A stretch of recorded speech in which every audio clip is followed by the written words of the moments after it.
Telugu Desam Janasena BJP పొత్తుల్లో జనసేనకు సంబంధించిన నాయకులు అవనిగడ్డ వాళ్ళు వాళ్ళ ఆందోళన చేశారు, ర్యాలీ చేశారు.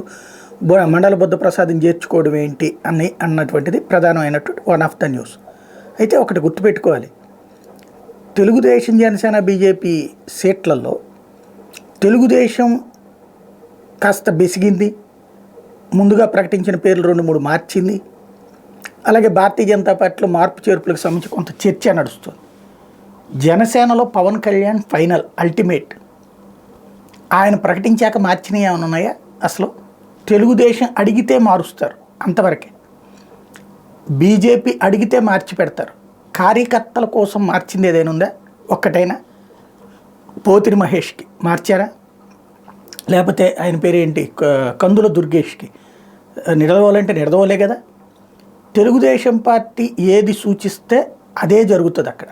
లేదా భారతీయ జనతా పార్టీ ఆయన మీద ఒత్తిడి తేలేదు.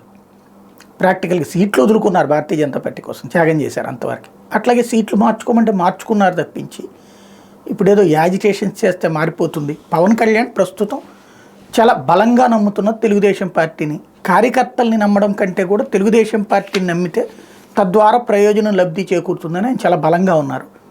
ఈ టైంలో పవన్ని కనుక వ్యతిరేకిస్తే దూరం పెడతాడు. ఇక ఒక్కసారి దూరం పెడితే శాంతం పార్టీకి దూరం అవుతారు. కాబట్టి అనవసరమైన ఉద్యమాలు అవసరమా అన్నది ఆలోచించుకుంటే బెటర్.